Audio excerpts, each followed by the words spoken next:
But we begin with one of the largest grifts in White House history.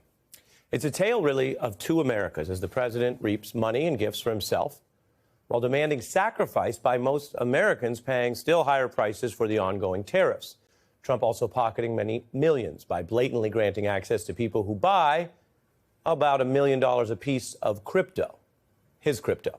Trump's hosting a dinner for them in about an hour tonight. The top 25 of the 220, I should say, buyers will get a White House tour tomorrow.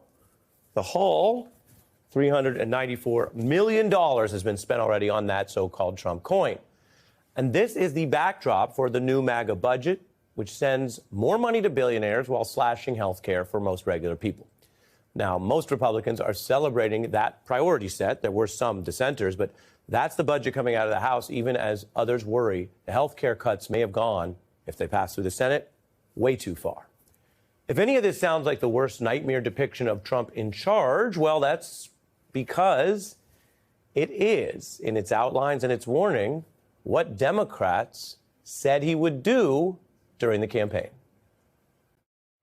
He wants the middle class to pay the price for another huge tax cut that would mostly help him and his rich friends. Trump also trading access for the American presidency, according to all the experts and lawyers who work in this field, who study this kind of thing. So they've said the plan you see on your screen, how this is all going down, it's unethical.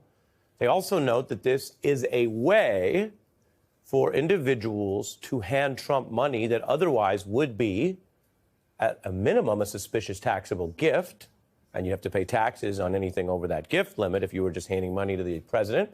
Or worse, a potential element for bribery probes. But when it's crypto now, Trump's team says, well, people can choose to value the crypto or not. That's kind of a personal opinion. And they don't look at it as a gift. Whether the foreign donors do is another question. The Trump family business also racking up fees on these virtual coins, regardless of whether they ultimately have value. Trump has spent decades hawking all kinds of products. Some have worked and enriched him. Many have not. He operated vague individual sort of entities like Trump University, which, remember, he later paid out tens of millions of dollars to people because he had to settle with them because they said they were defrauded by what they viewed as a scam education offer. So he does know how this kind of stuff can work. And Trump himself had long knocked the exact type of crypto he's now hawking as what he called a scam, before apparently finding out how profitable it can be for him. Bitcoin, it just seems like a scam. I don't like it because it's another currency competing against the dollar. Potentially a disaster waiting to happen. They may be fake. Who knows what they are? I'm a big fan of the dollar. I'm a big fan of our currency, and I don't want to have other currencies coming out and hurting or demeaning the dollar. I think it's a very dangerous thing. That was Trump then. Now he's taking these crypto proceeds, welcoming them, fusing them with White House tours and other benefits, taking fees from people like, here's one example of a crypto billionaire named Justin Sun. He's a foreign investor, one of the top spenders tonight. In just under an hour, he'll be benefiting from all this. But it's notable that the Wall Street Journal reports the SEC sued him as recently as 2023 for what they argued was, quote, fraudulently manipulating the market. Now, that's a federal case, right? A federal kind of probe. And now it is paused in this Trump era. Sun's company had been a popular channel for crypto criminal fraternity, the kind of groups of people who are in this world and moving funds, even if, quote, criminal, the Journal reports. Sun does deny that. Foreign money is a theme right now. Trump got the Pentagon to take Qatar's gift of a brand new 747 jet. That was just yesterday, a rolling scandal. Many Republican senators said don't do it. He's trying to do it. It may get tied up in the courts, but keep in mind, whatever happens, this ain't exactly a gift for taxpayers who are going to pay for this gift to be upgraded so it can be an Air Force One and hopefully not have listening devices on it. Qatar may know a lot about the condition of the plane they're handing off. Americans will not. The unusual handoff shrouded in secrecy because the administration and Pentagon says they won't disclose cost, time, or other specifics about these modifications of what is now 100 times larger than any other gift any president has ever taken.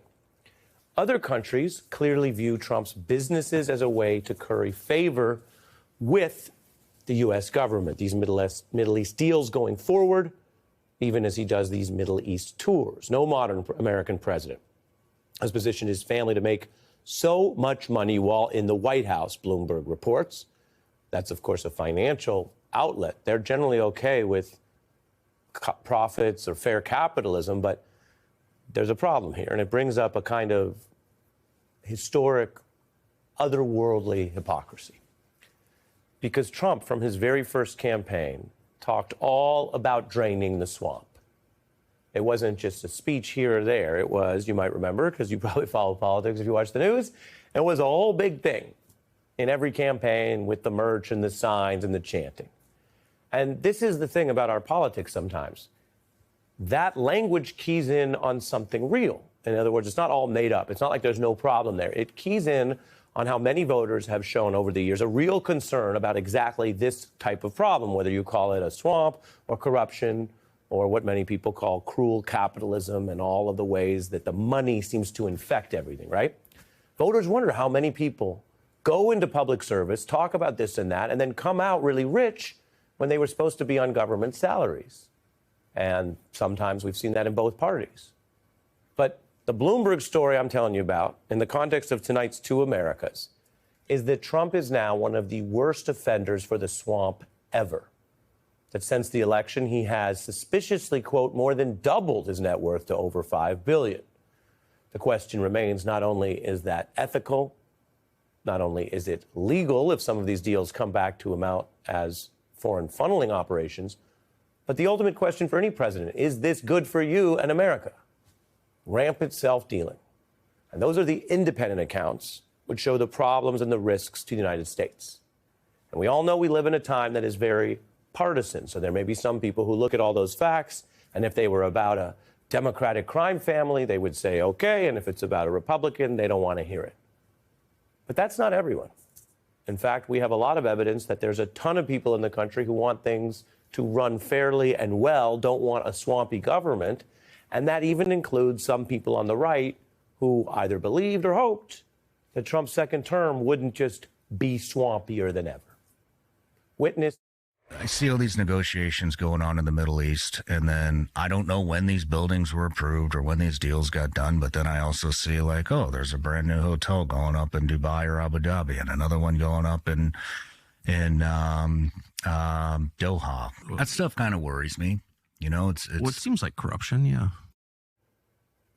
Seems like corruption, says Tucker Carlson, one of the biggest MAGA leaders. He spoke at the convention. He used to be at Fox. He is on good terms with Donald Trump, but he's willing to say it out loud to what is still a sizable audience there online. Seems like corruption.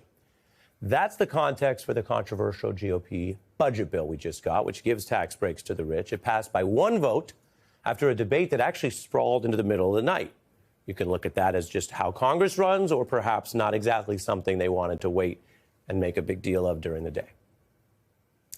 It cuts nearly $1 trillion from programs like Medicaid, SNAP food assistance, $500 million wiped out of Medicare, the very important and, by the way, popular program. And here's the real kicker. The reporting showing that about 10 million Americans will lose their health insurance under this plan. And again, if you think about big seismic debates in America, should the government be helping people get or keep their health care or lose their health care? That's not a close one. It also gives huge tax breaks to the ultra wealthy, millionaires and billionaires. It's what Trump's opponents warned about. It's something we've heard before.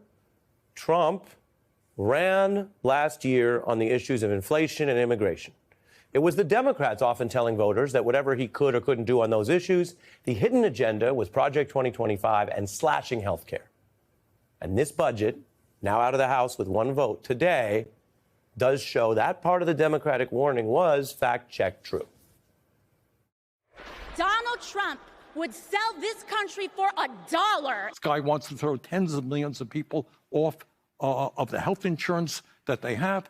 Throwing tens of millions of Americans off of health care and cutting Social Security and Medicare. He is going to make sure that taxes are cut for the millionaires, the billionaires, and the giant corporations. He wants the middle class to pay the price for another huge tax cut that would mostly help him and his rich friends. Every one of those quotes is from before Election Day.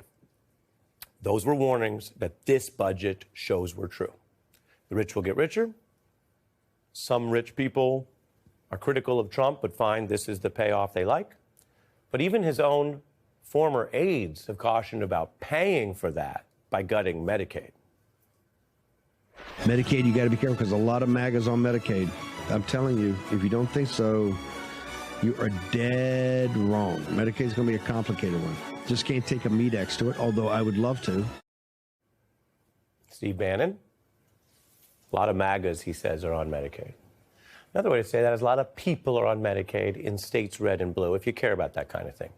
There was a Republican who did vote against all this, comparing the implications overlapping with the Bannon concern to a GOP Titanic.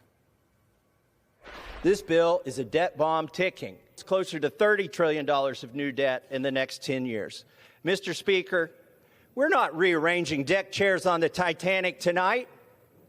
We're putting coal in the boiler and setting a course for the iceberg. So people could suffer. The poor will suffer. That's certainly true. But a lot of other people who might not immediately know tonight what just happened this morning, sprawling overnight into the morning, will find out.